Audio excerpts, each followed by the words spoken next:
If you can't handle me sleeping with your friends, then leave.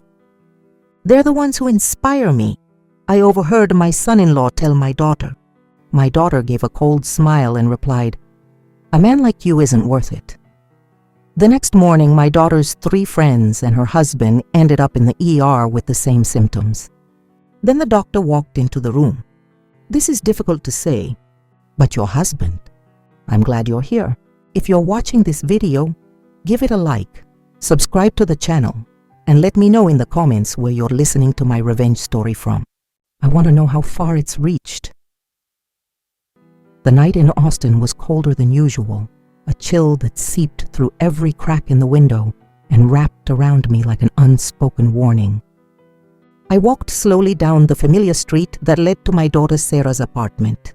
In my hands, I carried a still warm container of food, homemade lasagna, Sarah's favorite dish since she was a little girl, which I had spent all afternoon carefully preparing. I was hoping that homemade taste could soothe the invisible tensions I'd been sensing from her lately. Sarah never said it, but I'm her mother. I know. The look in her eyes, the way she took longer to reply to texts, and the times she'd avoid the topic when I asked about Alex, her husband. They were all broken pieces of a puzzle that hinted at a storm on the horizon. The apartment door was slightly ajar, a faint sliver of light spilling out from inside. I pushed it open gently and froze as if someone had stopped me. Shouts were coming from the living room, each word like a shard of broken glass piercing the night's silence. I stood motionless, the container of food suddenly heavy in my hands. Alex's voice, deep but sharp, cut through the air. "If you can't stand me sleeping with your friends, then just get out. They're the ones who actually inspire me." My heart stopped. I hid behind the kitchen door, holding my breath, and peeked through a crack. Alex was sprawled on the sofa, a glass of red wine balanced in his hand, looking at Sarah with contempt, with cruelty. He wasn't hiding it. He didn't show the slightest bit of remorse. Across from him, Sarah stood tall, her chin trembling as if she was fighting to hold herself together, but her lips were curved into an icy smile. "A man like you isn't worth it," she replied, her voice low but sharp as a knife. I had never seen Sarah like this, fragile yet firm, like a candle flickering in the wind but still burning. On the coffee table, Alex's iPad kept lighting up, its poisonous blue glow seeming to mock the situation. I managed to read the name of the group chat on the screen. Chloe, Vanessa, Renee. Familiar names, Sarah's friends, whom I had welcomed into my home, cooked for, and laughed with so many times. Now their names appeared there like a blatant accusation. Alex didn't even try to hide it.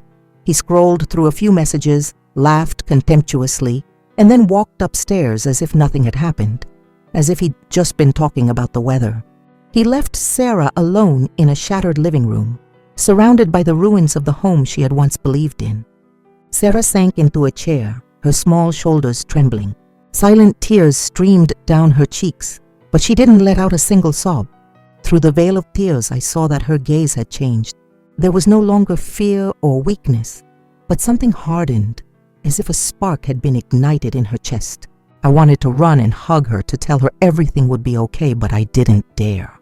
I was afraid that any word of comfort would only deepen her wound. That night, Sarah didn't say much. She silently packed a few things into some small bags, a couple of changes of clothes, a navy blue dress she loved, and a small picture frame of the 2 of us when she was a little girl. When she put the bags in the trunk of my car, her voice came out hoarse, dry from crying so much.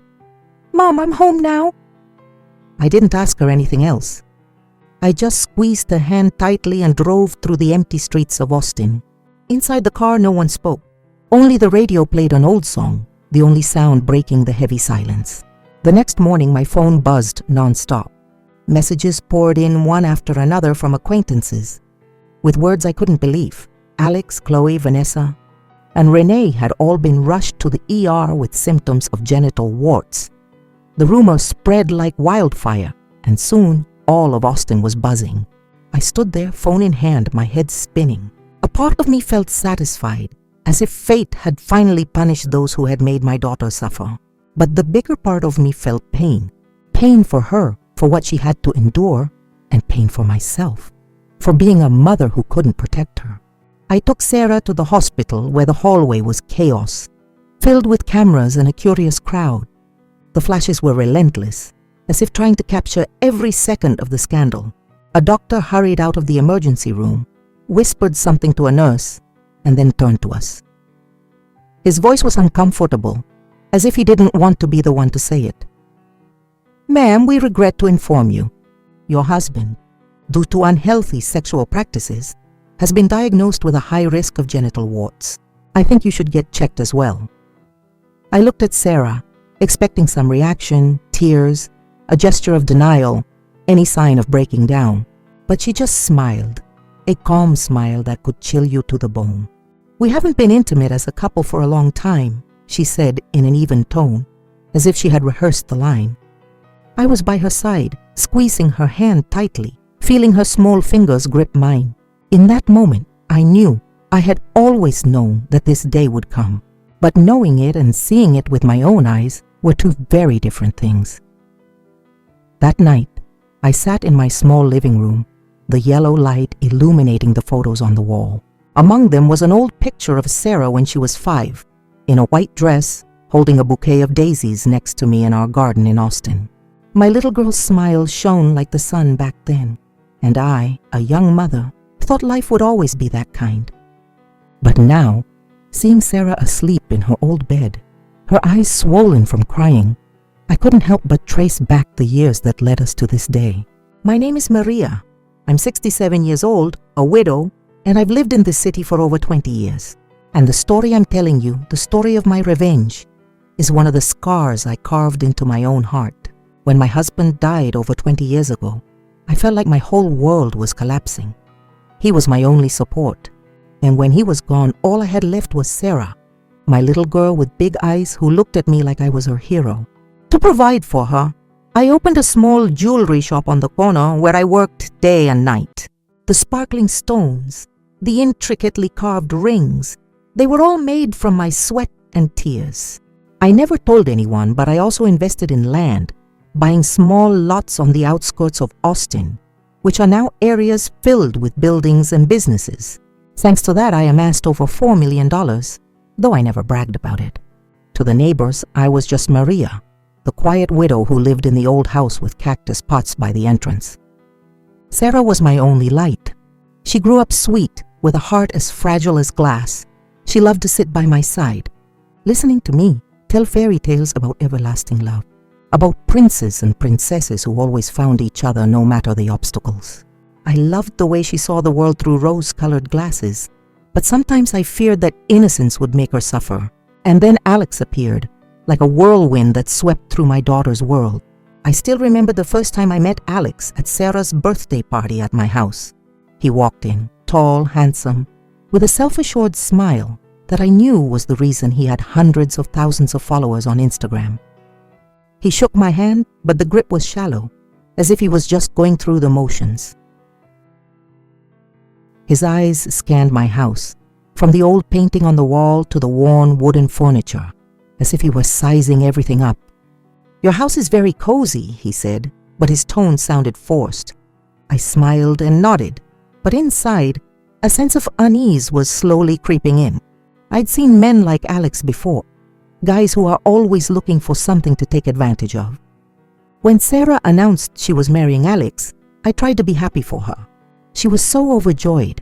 Her eyes sparkled as she talked about their future plans, her voice tinkling like silver bells. "Mom, he's the man I've always dreamed of," Sarah told me, hugging me in my small kitchen. I stroked her hair, convincing myself that maybe I was worrying too much. Alex was a famous personal trainer with hundreds of thousands of followers. Surely he had to be a good man, a strong shoulder for my daughter to lean on. I tried to believe it, but deep down, I knew I was lying to myself. After the wedding, Sarah moved in with Alex to his luxurious apartment in downtown Austin. For the first few months, I used to visit her often, bringing containers of food or the custard desserts she loved so much. Every time I went, I noticed Alex was more distant. He was busy with live streams, sponsorship deals, and lavish parties. Sarah, on the other hand, was fading. She, who had been a promising fashion designer, now just wandered around the apartment, taking care of Alex and preparing meals he rarely touched. I watched Sarah's smile lose its shine, but whenever I asked, she would just give an uncomfortable smile and say, "Mom, I'm fine. Alex is just really busy, but he loves me." Sarah's 3 best friends, Chloe, Vanessa, and Renee, started showing up more and more in her life. Chloe, the owner of a chic spa, always arrived in expensive clothes and a strong perfume. Vanessa, a real estate agent, had a sharp voice and a gaze that never left Alex when she spoke to him. And Renee, a travel blogger with tens of thousands of followers, was always finding ways to take pictures with Alex, calling him her source of inspiration in her posts. I couldn't help but notice the way Chloe's eyes lingered on Alex for too long, how Vanessa shamelessly praised him. "You're exactly the ideal type of man," or Renee's suggestive jokes. "Sarah, you're so lucky to have Alex." To me, those words were like sharp knives, but Sarah would just smile, hug me and say, "Mom, they're my best friends. Don't think badly of them," I wanted to warn her. There were nights I'd lie awake, staring at the ceiling, imagining pulling Sarah aside to tell her that Alex wasn't the man she thought he was, that those friends weren't sincere, that I saw the phoniness in their eyes. But every time I was about to speak, I'd remember Sarah's smile, the smile of a girl lost in love. "Mom, Alex loves me. Don't worry," she'd say, and I would choose to stay silent. I thought maybe Sarah had to discover the truth for herself. I was wrong. My silence, my doubts, allowed the cracks in my daughter's marriage to grow wider and wider. After the wedding, Alex dragged Sarah into his world, a world filled with camera flashes, lavish parties, and precisely calculated smiles. I remember the first time I went with my daughter to one of Alex's events, a launch for a protein powder brand he was representing. The whole venue was flooded with dazzling lights, the music was blasting, and Alex was at the center of the crowd, surrounded like a true star. He wore a tailored suit, his confident smile making it impossible for anyone to look away.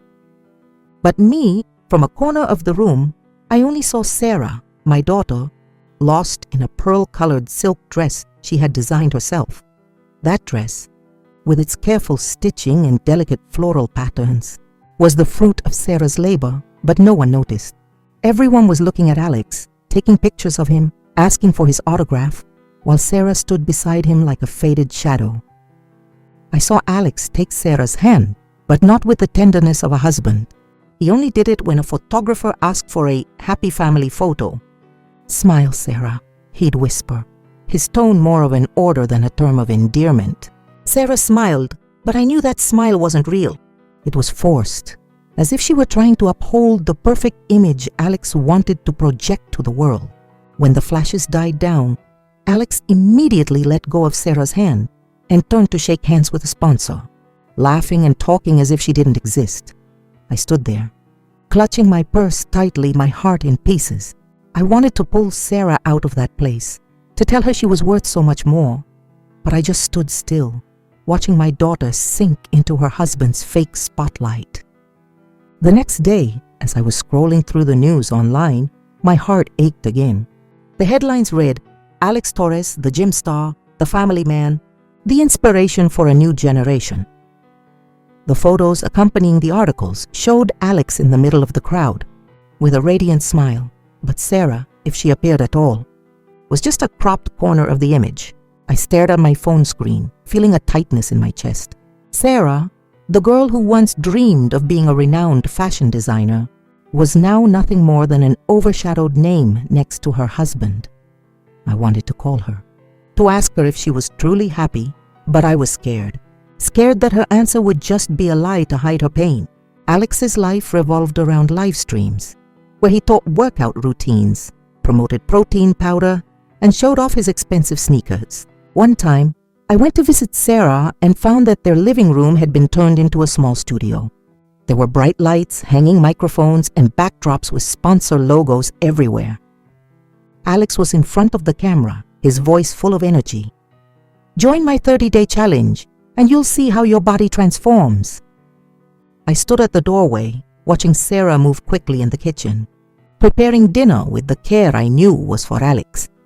She brought out a plate of delicious, carefully made tacos al pastor, but Alex barely glanced at it and grumbled, "Just leave it there, I'm live." Sarah stood there, holding the plate, her smile slowly fading.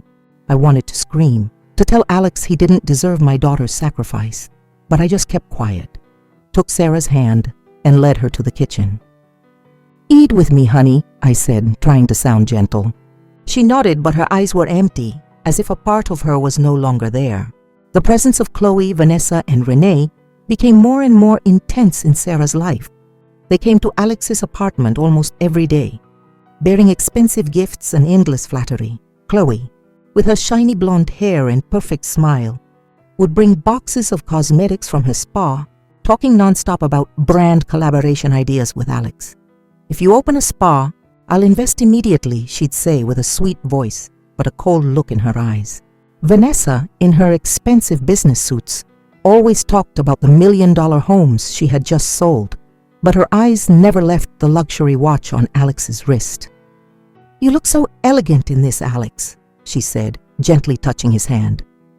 And Renee, with her phone always ready to record stories, called Alex the king of fitness and wouldn't stop taking pictures of him for her Instagram posts. "Every woman in America is going crazy for you," she'd laugh suggestively. Sarah was just there, smiling forcibly, as if trying to convince herself that everything was fine. I saw the phoniness in their every gesture. The smiles, the compliments, it was all a carefully staged play. I wanted to talk to Sarah, to tell her those friends weren't sincere, that Alex wasn't the husband she thought he was. But every time I was about to open my mouth, Sarah would hug me and say, "Mom, they just want to help Alex. I trust them." And I would fall silent, like a coward, afraid that the truth would hurt her even more. One time, Alex invited the whole group to dinner at a fancy restaurant in downtown Austin. I went with Sarah, partly because she insisted, and partly because I wanted to observe. The restaurant was filled with a warm glow, the clinking of wine glasses, and the aroma of gourmet food. Alex sat at the head of the table like a king, surrounded by Chloe, Vanessa, and Renee. Chloe poured him wine, flirting, "If you open another spa, I'll put up the money right away. We're going to build something big." Vanessa patted his shoulder and let out a laugh. "You're a man who knows how to make everything perfect." Renee was busy recording a TikTok, posting it with the caption, "With the man who makes every woman in America run to the gym." Sarah was next to him. In a simple dress she had sewn herself, smiling naively, as if she didn't realize she was being left out. I watched her and my heart broke. I felt like I was watching an elaborate play, where Sarah was the only one in the audience who didn't know she was being fooled. One Friday night, my phone buzzed and I heard Sarah's excited voice, like a little girl's. "Mom, I cooked a bunch of delicious food. Come have dinner with us." I could feel the hope in her voice, something rare in recent months, and I couldn't say no. I put on a light sweater, brought a bottle of homemade lemonade, and drove to Sarah and Alex's apartment. On the way, I kept telling myself that maybe things were getting better, that perhaps Alex had learned to appreciate my daughter. But deep down, a bad feeling tightened in my chest. As I entered the apartment, the aroma of tacos al pastor mixed with the freshness of the corn chowder Sarah had carefully prepared. The table was set with colorful ceramic plates that Sarah had picked out at a farmer's market one weekend. She was wearing her favorite navy blue dress, her hair pulled back, and her eyes sparkled like they did when she was still a young dreamer. "Mom, I want tonight to be special," she said in a soft but hopeful voice. I smiled, hugged her, trying to hide the growing worry inside me. I knew Alex wasn't someone who valued these kinds of details, but still, for Sarah's sake, I wished tonight would be different. The clock struck 8, then 9. The table remained untouched. The candles Sarah had lit were starting to burn down. I sat across from her, trying to tell old stories from my youth to lift the mood, but Sarah's gaze never left her phone. She called Alex once, then again, but no one answered. Finally, a short, dry message appeared on the screen. Busy meeting with a partner. Don't bother me. Sarah read the message, pressed her lips together, but still tried to force a smile. He must be really busy, Mom, she said, her voice trembling as if trying to convince herself. I squeezed Sarah's hand gently, but inside me a flame of anger began to burn. After 10 o'clock, the front door burst open. Alex stumbled in, his hair a mess, and a strange perfume, not Sarah's, clung to him. He glanced at the table, then at Sarah, without showing any remorse. Sarah stood up, walked over, trying to stay calm. Did you forget about the dinner I made? Alex scowled and snapped back. Don't bother me with that nonsense. I'm closing a huge deal, don't you get it? He ignored Sarah, went straight to the living room, collapsed onto the sofa, and started scrolling through his phone as if nothing was wrong. I sat there, watching my daughter's heart shatter into pieces. Sarah stood frozen, clutching the hem of her skirt, but she still tried to smile bravely. It's okay, Mom, he must be really busy. I wanted to scream, to march over and slap Alex, to ask him why he treated my daughter this way. But seeing Sarah's face, seeing how she tried to cling to her faith in the man she loved, the words got stuck in my throat. I just had Sarah sit down and whispered, Eat with me, honey. The food is delicious. Let's not waste it. We ate in silence, but every bite felt like it was stuck in my throat. I knew that a crack had opened that night, one that would never close again. The next morning, I woke up with a heavy feeling in my chest. Sarah was still asleep in the living room, her phone glowing beside her. I wasn't going to look, but a notification from Renee's Instagram caught my eye. I opened it and my heart felt like it stopped. Renee's story showed the group, Alex, Chloe, Vanessa, and Renee, at a crowded bar the night before. Alex was holding a cocktail, laughing and talking animatedly, while Chloe and Vanessa sat very close, their eyes gleaming like predators. Renee added the caption, "A night out with the stars."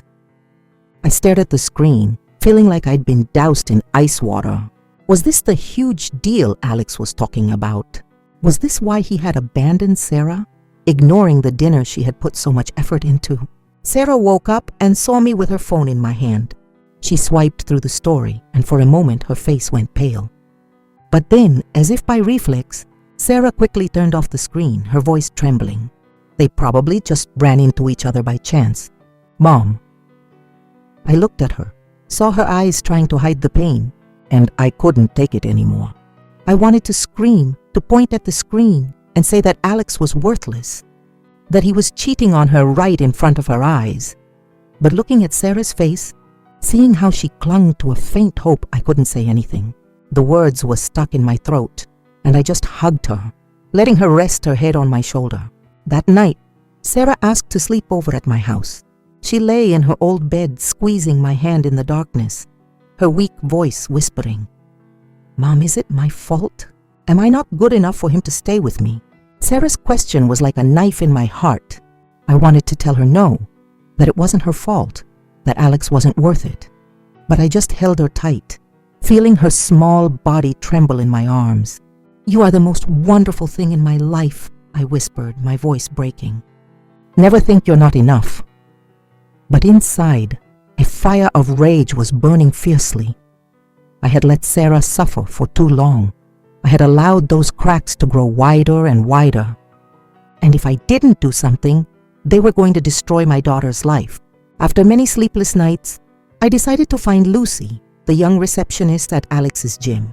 I remembered her from a few years back when I helped her mother pay for surgery expenses. She had always been grateful to me, and I hoped that gratitude would help me find a way. I met her in a corner of the market near my house, where the smell of fresh tortillas and the shouts of vendors filled the air.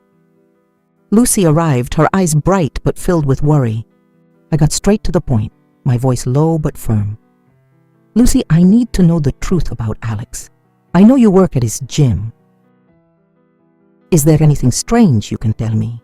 Lucy looked down, nervously twisting her fingers. "Mrs. Maria, I don't want to get into trouble, but I know you're a good person. There are some things at the gym that I think you should know." She hesitated for a moment, then continued. The VIP lounge has security cameras. I can copy a video for you, but you have to promise me you won't say I gave it to you." I nodded, my heart grateful, but also heavy with guilt. I didn't want to drag Lucy into this, but I had no other choice. "Thank you, Lucy," I said, placing my hand on her shoulder. "You're helping me save my daughter." A few days later, I met Lucy at a small coffee shop on the outskirts of Austin, where no one would know us. She discreetly handed me a tiny flash drive, her eyes filled with fear but also determination. "Please be careful," Lucy murmured before she left. I held the flash drive in my hand, feeling it as heavy as the entire world. On the way home, I drove slowly, my mind racing about what I was about to discover. I knew that whatever was on it would change everything, not just for Sarah, but also for me, the mother who had let her daughter stray for too long. That night, in the quiet of my room, I plugged the flash drive into my computer. The blue light from the screen illuminated my face, and I felt my heart pound so hard it felt like it would break. The first images appeared, and I had to clench my fist to keep from screaming. Alex and Chloe in the empty gym, embracing as if no one else in the world existed. In the next scene, Alex was holding Vanessa's hand, admiring the new watch she was wearing, his eyes gleaming like a predator's. Then, a photo where Alex was kissing Renee on the cheek, both of them smiling conspiratorially, as if sharing a forbidden secret. But the worst was the audio recording. Alex's voice came through, cold and cruel. "Sarah believes everything. She's just a shadow in the house." Chloe's sharp laughter cut through the air. "That poor thing is so naive, it's pathetic. We're your real inspiration, right?" Vanessa chimed in, her tone smug. "Of course, she'll never suspect a thing." And Renee, with that shrill voice I had always thought was harmless, finished it off. "Imagine your husband and your best friends turning you into a joke, and you don't even have a clue." I gripped the arms of the chair, my nails digging into my palms. My heart was broken and filled with hatred. They had not only betrayed Sarah, but they had also turned her into a mockery, a shadow to be trampled on. I sat there in the darkness, feeling my world crumble. I thought of Sarah, of the times she laughed, saying Alex loved her, of the nights she cooked dinner for him, only to be met with his indifference. I thought of myself, of the times I chose to stay silent, believing Sarah would eventually see the truth. I was wrong, and now these images and sounds were a cruel reminder of my mistake. I wanted to smash the computer, to erase those disgusting images, but I knew this was what I needed to save Sarah. The next day, I gave the flash drive to Sarah. She was sitting in the living room, silently sewing a new dress, her hands moving slowly as if trying to hold on to some peace. I placed the flash drive on the table, my voice trembling. "Sarah, you need to see this." She looked at me, her eyes full of distrust, but she took the drive and plugged it into her laptop. I sat beside her, holding her hand, trying to give her a strength I wasn't sure I had. The images appeared, and I saw Sarah's hands begin to shake. When the scene of Alex and Chloe embracing came on, she squeezed my hand tightly, her breathing becoming ragged. When it got to the part where Alex kissed Renee on the cheek, Sarah broke down, sobbing uncontrollably, burying her face on the table. "It can't be. Mom, this can't be real," she mumbled through her sobs, her voice broken. I just remained silent, placing my hand on her shoulder, feeling her small body tremble over and over. I wanted to say something to comfort her, but I knew no words could ease that pain. Sarah lifted her head, her eyes red, her gaze desperate as if clinging to a fragile hope. "Maybe they were just joking, right, Mom?" she asked, her voice as faint as a lost child's. I looked into her eyes and saw her entire world falling apart. I wanted to tell her no, that it was the truth, that Alex and those so-called friends had betrayed her. But I just shook my head, my voice choked up. "I'm sorry, honey. I didn't protect you." Sarah hugged me, crying, and I held her tight, feeling my own heart bleed. In the days that followed, Sarah became quiet, like a ghost, avoiding any mention of the horrible images on the flash drive.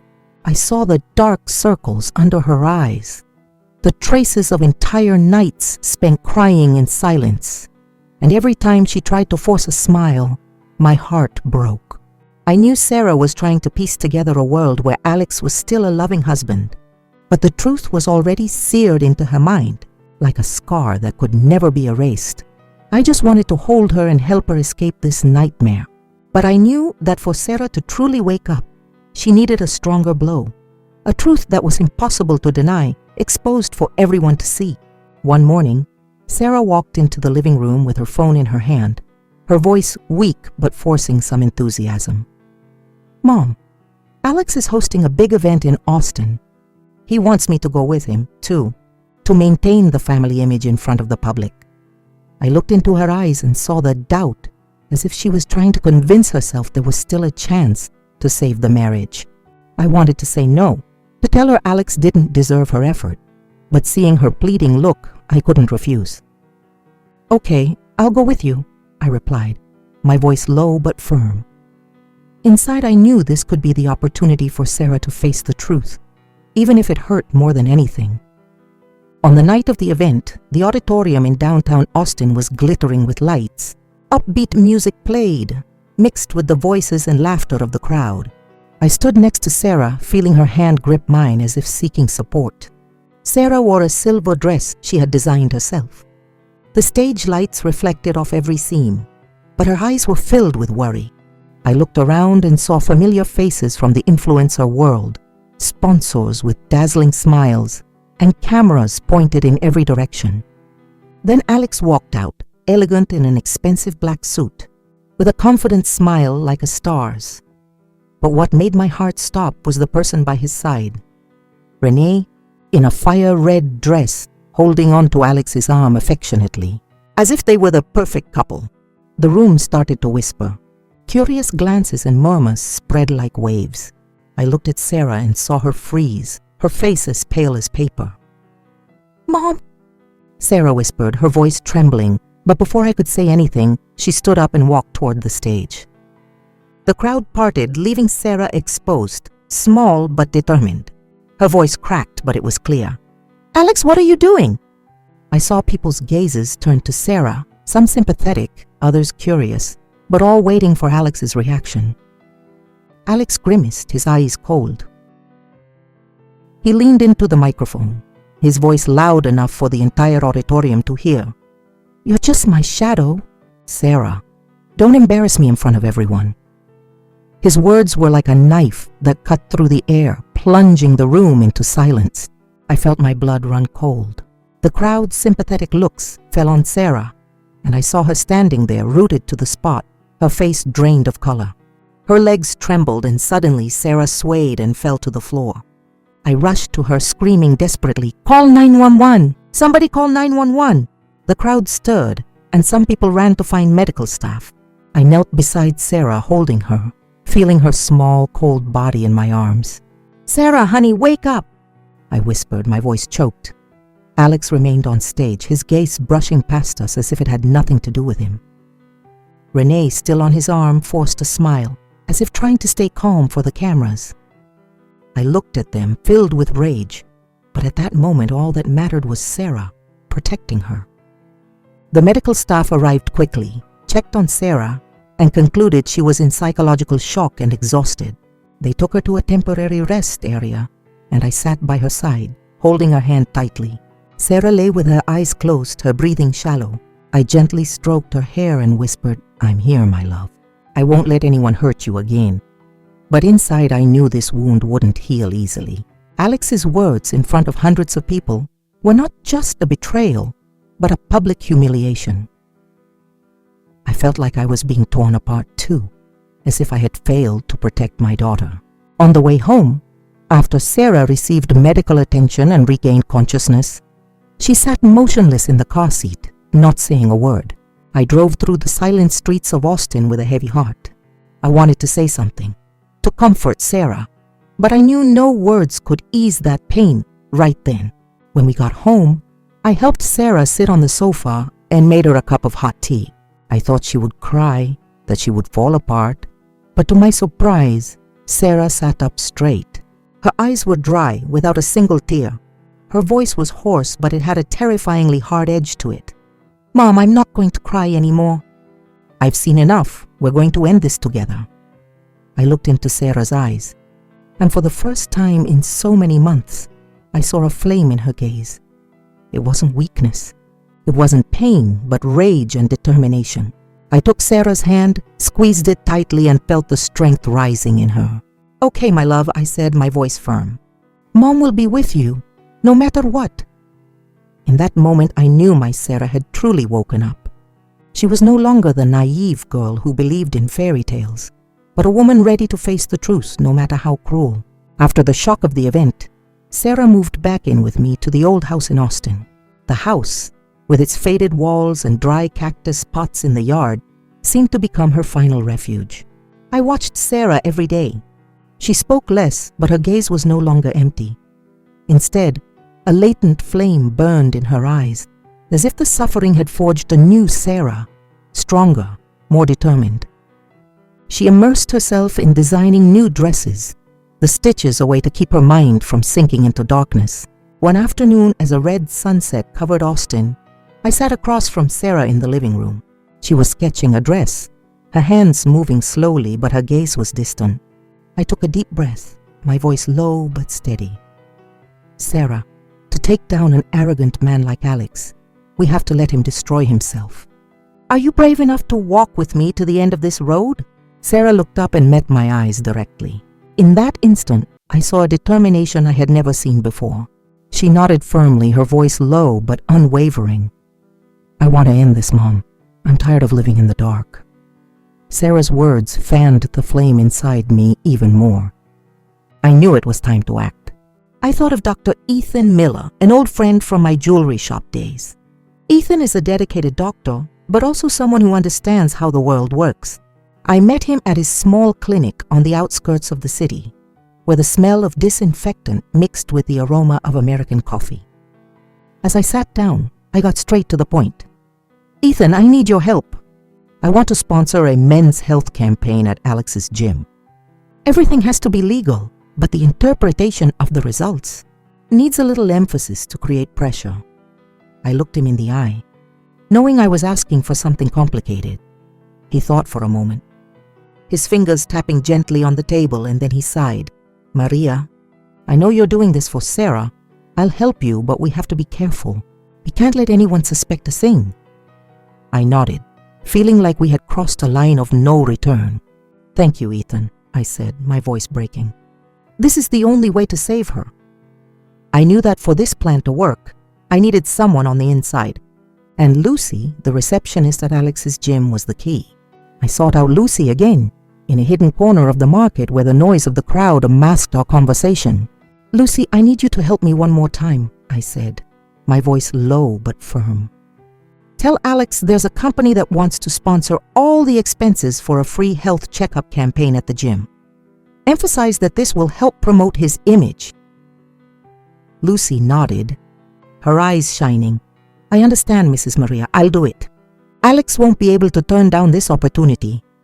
I smiled, placing my hand on her shoulder. "You're a lifesaver for me and my daughter, Lucy." Just as I had predicted, when Lucy told him the news, Alex was immediately hooked. Upon hearing the words "free" and "promotion," his eyes lit up like a predator's. I knew this from Sarah. When she told me Alex had started bragging to Chloe, Vanessa, and Renee about the golden opportunity to elevate his brand. He called the three of them to his apartment. Thrilled. "You'll see, this campaign is going to take my name to another level." Sarah told me, and I felt a cold satisfaction inside. He had taken the bait just as I planned. On the day of the event, a modern mobile clinic parked right in front of Alex's gym. The van was equipped with state-of-the-art medical equipment, bearing the logo of a fake company that Ethan and I had created. Alex, dressed in luxury sportswear, was proudly live streaming on Instagram, talking about caring for the community's health. He stood before the crowd, a radiant smile on his face. "Today is a special day. We're bringing you the opportunity to get a free medical checkup because I believe that health is the foundation of success." Chloe, Vanessa, and Renee were there, clapping, taking photos, and posting stories, as if they were all part of this glittering charade. I stood quietly in a corner, under a tree, observing every smug face that entered the sample collection room. I saw Alex chatting with the doctors, Chloe flirting to get a picture next to him, and Vanessa and Renee fighting to appear near him on camera. I clenched my fist, my heart pounding but resolute. This was the first step, and I couldn't fail. A week later, the test results were sent out. Ethan, just as we planned, wrote the reports with ambiguous but warning-filled medical language. Alex received a notification. Signs consistent with a possible HPV infection have been detected. Immediate treatment is required, and you must inform all recent partners so they can get tested. Chloe, Vanessa and Renee also received similar reports, with phrases like risk of contagion and abnormal parameters, accompanied by a recommendation to undergo more in-depth examinations. The results weren't fake. Ethan made sure everything was legal, but the way they were presented sowed a devastating fear in their hearts. I knew this was the moment the truth would start to do its work. That night, Sarah was by my side sipping tea in silence when her phone lit up. A message from Alex appeared on the screen. "Go get tested now. I might have infected you. I'm going to the hospital now too. Please don't tell anyone about this." I looked at Sarah, expecting a reaction, tears, denial, or a fit of rage. But she just read the message, a faint smile on her lips. "He's scared now, Mom," Sarah said, her voice calm but icy. She put the phone down on the table without replying. I looked at her and saw the strength in her eyes. I knew then that she was ready to face whatever storm was coming. A few days after the Men's Health campaign, rumors started to spread among the influencers in Austin. There was hushed talk of an outbreak of STDs in the fitness world, appearing in group chats, forums, and even in cryptic Instagram posts. A famous blogger, whom I had met at one of Alex's events, posted a sharp-toned message. "Be careful with those glamorous lifestyles promoted on social media, because behind the stage lights, there are health risks no one imagines." No names were mentioned, but everyone knew the arrow was pointed at Alex and his group of friends. I was in the living room scrolling through these posts on my phone, feeling a fire burning inside me. It was the beginning, but I knew that to make Alex and Sarah's best friends truly pay, I needed much more. Lucy, the receptionist at Alex's gym, once again became a great ally. She sent me more videos from the gym's security cameras, clips she had secretly copied before finishing her shift. I received them one afternoon as the golden sun streamed through the window, illuminating the small living room. I plugged the flash drive into the computer and the images made my heart pound. One video showed Alex and Chloe getting too friendly at the gym, her laughing as he wrapped his arm around her waist. Another recorded Vanessa's voice whispering to Alex in a corner, "Sarah will never find out. Don't worry." But the video that made my blood boil was of Renee, with a smug smile, telling Alex, "That guy only sees his wife as an accessory for the family photo." How pathetic. They also made fun of Alex's fans, calling them gullible fanatics. I clenched my fist tightly, my nails digging into my palm. These videos weren't just evidence. They were a brutal indictment of the betrayal Sarah was enduring. I knew I needed someone with enough influence to bring this evidence to light, and I immediately thought of Anna Sophia, a well-known influencer who had been a declared enemy of Alex. He had publicly criticized her on social media, calling her jealous when she questioned the transparency of his sponsorship deals. I contacted her through a mutual friend, and we met at a small cafe on the outskirts of the city. When I handed her the flash drive, I told her bluntly, "Anna, you know what kind of person Alex is. What's on here will help you unmask him. But I want you to do it for Sarah, for a girl betrayed by him and her friends." Anna Sophia looked at me with sharp but empathetic eyes. "Mrs. Maria, I'll do it. Not just for me, but for everyone Alex has deceived." I nodded, feeling like I was entrusting a part of Sarah's fate into her hands. Anna Sophia did not disappoint. A few days later, she uploaded a 10-minute video on Instagram and YouTube, titled, The truth behind the shine of fitness king Alex Torres. The video started with clips of Alex on stage, giving speeches about health and morality, and then cut to the clips from the flash drive. Alex hugging Chloe, laughing with Vanessa, kissing Renee on the cheek, and all those cruel phrases playing clearly. Anna Sophia mixed it all with a biting commentary. This is the true face of the man you all admire, a guy who betrays his wife and turns her into a joke with his fake friends. She never mentioned Sarah by name, but everyone knew who she was talking about. The video closed with a question. Would you really keep believing in the shine of people like this? The video exploded. In just one day, it surpassed 1 million views, and thousands of furious comments appeared. What a disgrace! A cheater preaching morals. Poor wife living next to a nest of vipers. Unfollowing immediately. I sat next to Sarah, watching her scroll through the comments, her expression calm, but a slight smile playing on her lips. I knew she was feeling the first taste of justice after so many months of pain. Brands quickly turned their backs on Alex. A sneaker brand, which had previously paid him millions of dollars, issued an official statement. We are ceasing our collaboration with Alex Torres due to the recent moral scandals.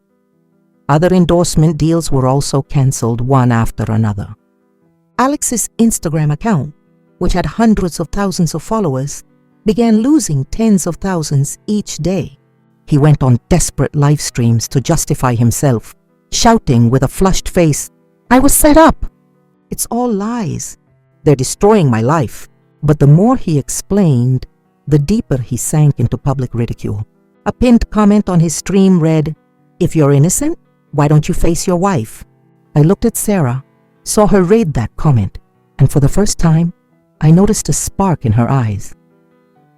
Meanwhile, at home, Sarah was by my side, sipping a cup of hot tea.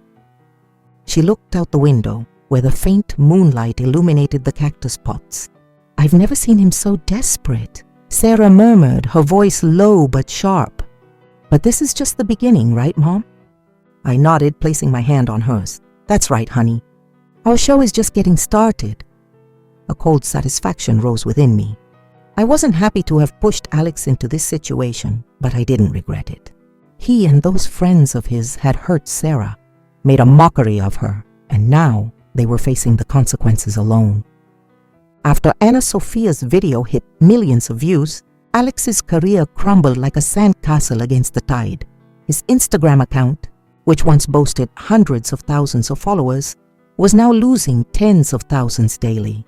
Critical comments and hashtags like "Spelling Alex Torres fake" spread across all social media platforms. Brands canceled contracts, ads disappeared, and Alex, once hailed as the king of fitness, was now just a target of ridicule. I scrolled through the posts, reading the outraged comments. Hypocrite. Poor wife. She didn't deserve to be treated like that. Every line was a stab at Alex's reputation, but I knew he wouldn't give up so easily. One night, as Sarah and I were in the living room, the light from the old TV illuminated her face. Sarah was scrolling through her phone when she suddenly looked up, her voice calm but significant. "Mom, Alex is about to go live. He says he's going to clear everything up." I looked at her, noticing a glint of determination in her eyes that I'd never seen before. "Do you want to watch it?" I asked, my voice low with concern. Sarah nodded, a slight smile on her face. "I want to see how he tries to save himself." We turned on the TV, connected to Alex's live stream, and I felt my heart pound. I knew this would be a decisive moment. The stream began, and I saw Alex appear alongside Chloe, Vanessa, and Renee. 4 tired faces, their eyes red, trying to play the victim in front of thousands of viewers. Alex was in the center, his voice trembling but trying to sound confident. "We are being slandered. I never betrayed my family. Those videos are fake, a conspiracy to ruin my career." Chloe sobbed, dabbing her eyes with a tissue. "We're just friends, but they slandered us." Vanessa nodded, her voice weak. "We didn't do anything wrong." Renee, with a forced smile, added, "Please believe us. Don't let lies destroy our friendship. I watched them, feeling like I was watching a poorly acted play, and the flame of rage inside me reignited. Sarah was sitting next to me, silently holding her phone. She quickly typed a comment and pinned it to the top of the live stream.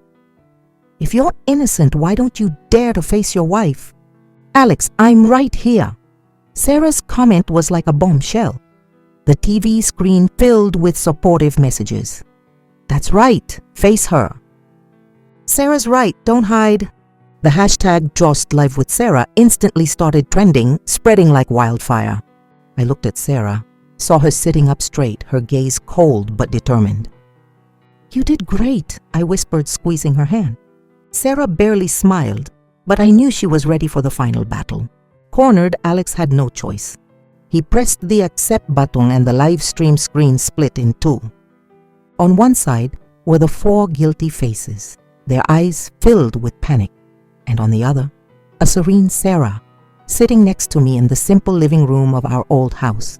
She wore a simple white shirt, her hair pulled back, but her eyes radiated a strength I had never seen in her. Sarah looked directly at the camera, her voice clear. "Hello everyone, I'm Sarah, and this is my mother Maria." The atmosphere of the stream grew heavy, as if the whole world was holding its breath. Following Sarah's cue, I turned on the computer and played the recordings and videos Lucy had given us. Alex's voice came through cold and cruel. "Sarah is just a shadow." Then the scene of him hugging Chloe at the gym, kissing Renee on the cheek in a selfie, and laughing with Vanessa as she showed off her new watch. Every video, every word, was a blow that shattered Alex's shiny facade. The audience erupted, comments flooding the screen. "Disgusting! Traitor!" I looked at Sarah, saw her sitting firm, not looking away from the camera, as if she were facing the entire world. Then Sarah spoke, her voice firm and sharp. "Thank you, Alex. Thanks to you, I realized I deserve better. I've lived in the dark for too long, but now I see your true face and the faces of those friends I once trusted." Her words sounded like a declaration, powerful and unbreakable. I squeezed her hand tightly, feeling the firmness in her small fingers. I was proud, but also hurt, because I knew that to say those words, Sarah had had to endure so much pain. On the other side of the screen, the faces of Alex, Chloe, Vanessa, and Renee were as pale as death. Alex stammered, trying to say something, but his voice broke. This is fake. Chloe burst into tears, but no one believed her fake tears. Vanessa and Renee lowered their heads, unable to look at the camera. Finally, in a panic, they ended the stream. But it was too late. Thousands of people had screen recorded it, and those videos spread rapidly across all social media, like a tsunami washing away what was left of Alex's reputation. 2 weeks after the live stream, Sarah came to me in the living room, a stack of papers in her hand. "Mom, I've decided," she said, her voice firm but with a slight tremor. "I'm filing for divorce. I don't want to live another day in Alex's shadow." I looked into her eyes and saw a strength I had never seen in her before, and I took her hand, squeezing it tightly. "I support you, Sarah. We'll get through this together." Inside me, a mix of relief and worry began to grow. I knew the trial wouldn't be easy, but I also knew it was necessary for Sarah to get her life back. On the day of the hearing, the atmosphere in the courtroom was as heavy as a storm about to break. Alex walked in, gaunt and alone, with no trace of the king of fitness who had once captivated all of Austin. His face was sunken, his eyes dull, and the expensive suit now hung loosely on his frame. Chloe, Vanessa, and Renee, the inseparable friends who were always by his side, had completely vanished from his life, as if they had never existed. I sat next to Sarah, holding her hand and feeling her slight tremor. But there was no fear in her eyes anymore.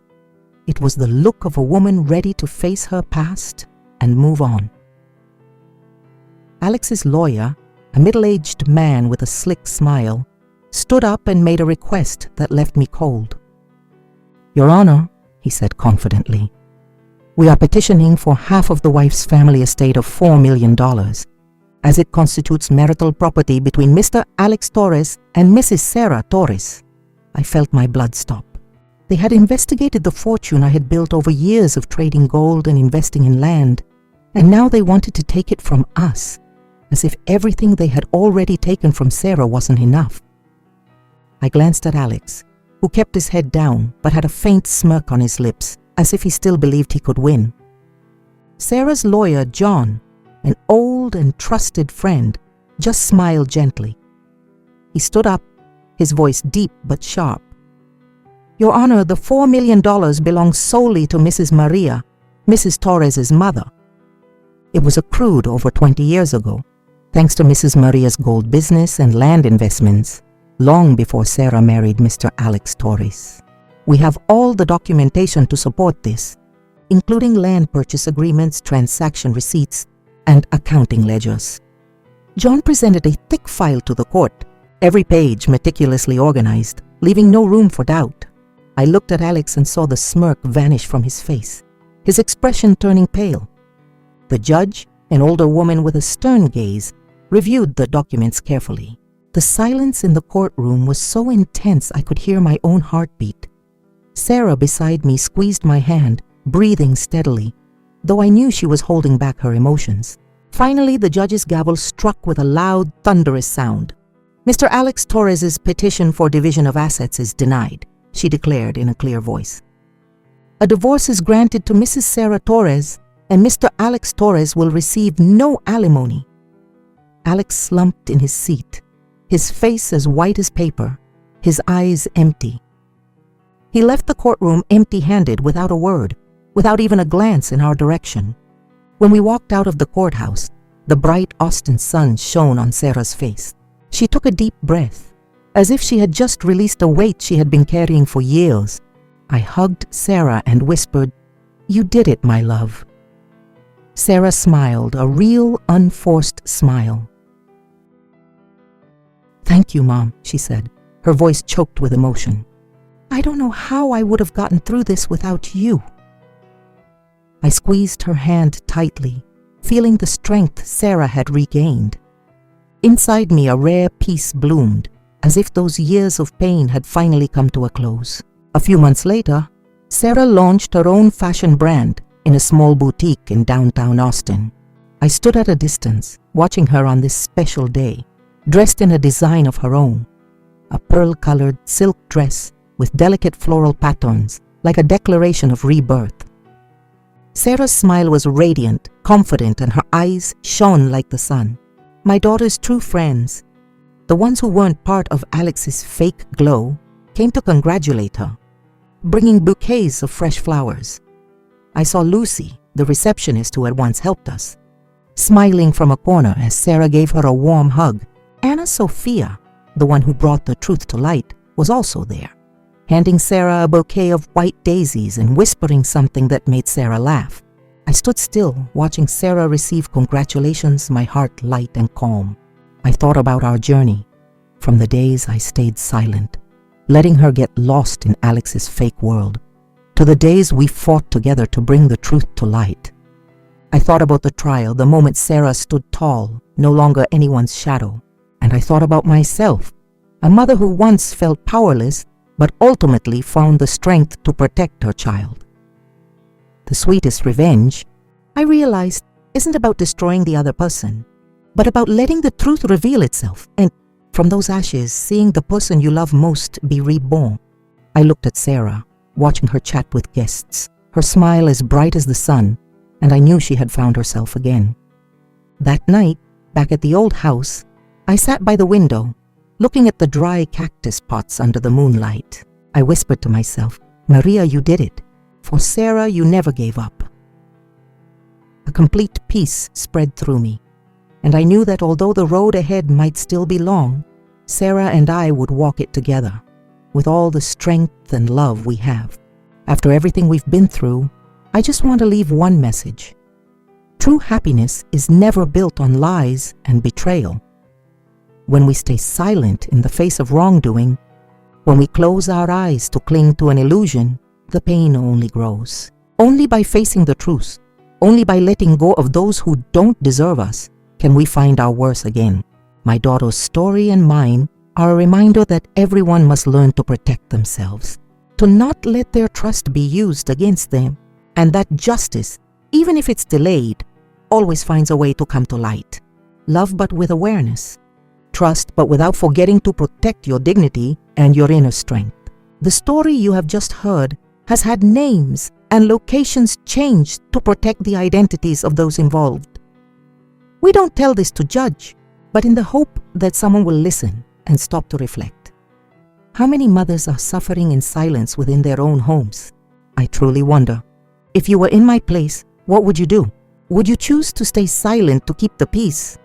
Or would you dare to face it all to reclaim your voice? I want to know your opinion, because every story is like a candle that can light the way for someone else.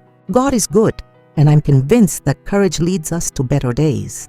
Meanwhile, on the end screen, I'm leaving you two of the channel's most loved stories. I'm sure they will surprise you. Thank you for staying with me until this moment.